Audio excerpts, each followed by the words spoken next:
Evening guys, I hope you're okay. As promised, I said to you I would just do a quick video around some top tips around maturing your fruitcake for Christmas from the video we did not long ago, earlier last week. So, some little tips for you. I've got some mini ones that I've done, which are a bit more like a la carte, like I like to do with family. So family have a small slice with a bit of icing on top. And then on top of that, as you can see here, I've actually put the foil around it already, which I'll talk to you a bit more in a bit. But that's the fruitcake there, the rich fruitcake that we've actually cooked a couple of weeks ago, as I said. So, when you're actually using the type of liqueur that you want to use, you've got everything from whiskey to rum, and you also can do an orange liqueur if you want to. You can do, obviously, your brandy. So choose which one you want that you want to mature your cake over. Usually it takes 12 weeks to mature your cake, so that means you would usually put your brandy in once a week.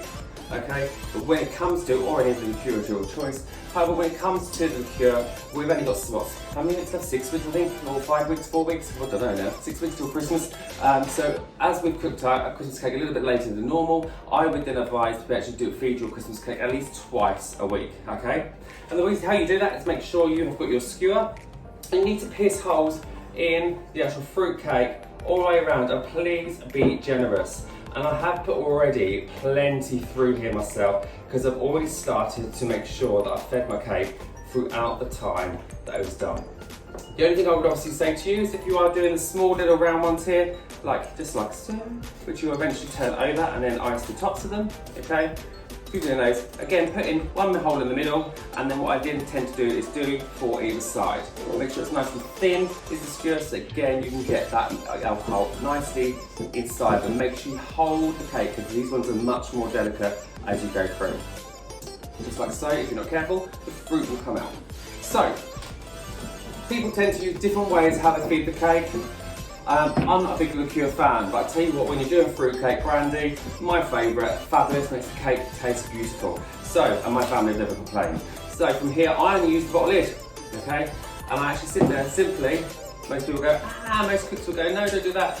Best way I've ever done my fruitcakes is be generous and make sure you get the cake, the alcohol into the actual cake, nice and deep, and over into those holes so it sinks through. So you do 3 caps of something like a cake this size, which is about 25 centimetre cake tin, okay? I would leave that now, making sure, as it's seeping around the sides, you foil it up, okay? You can either use your greaseproof paper first and then the foil, or just the foil itself. But I double up with the foil, okay, to make sure that it's actually nice and be kept tight and sealed. What I then usually do is put it in an airtight container, so just make sure that it's actually kept with no germs and any bacteria, but also gives the cake time to mature and doesn't lose any type of, or doesn't even go mouldy or anything like that. The alcohol will help it mature and keep it nice and even. So, like these ones here, I'm going to just ice these over the top, liqueur these ones over the top. Again, I'm not so generous with these ones because, as you said, they're a little bit more delicate, so I will sprinkle more so than anything, like you would do a big cake, just over the top. For those who say, I said a little tip a little while ago, someone had their fruitcake for nearly 21 years. The reason they did have to have their cake for 21 years, the tips they probably were given were simple little things. You need powdered sugar, coating the whole cake after you've matured it for a while with the alcohol.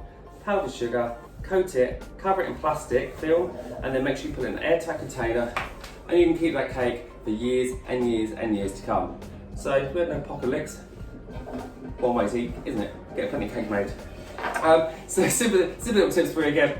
Make sure you give that time, you give those 6 weeks, feed it twice a week. Don't forget, put reminders in your phones so you have a beautifully nice, rich fruit cake there. And I just want to make sure that, you know, the ripening tastes better with age. And usually, like I said, I would tend to make mine in August, but actually I've made these actually only recently because Christmas is nearly here and we've got COVID going on, and we want to make sure that you have the best Christmas you can. And if that's making your own fruit cake this year, instead of actually getting one of those cheapy ones from the shop and manufactured, make your own, because that's what I love doing. So hopefully all things go well, you've made your cake already, you're maturing it already, and I shall see you soon when we ice our cakes on the 13th of December, when they'll be ready, prepped, matured, ready for Christmas. Join me then.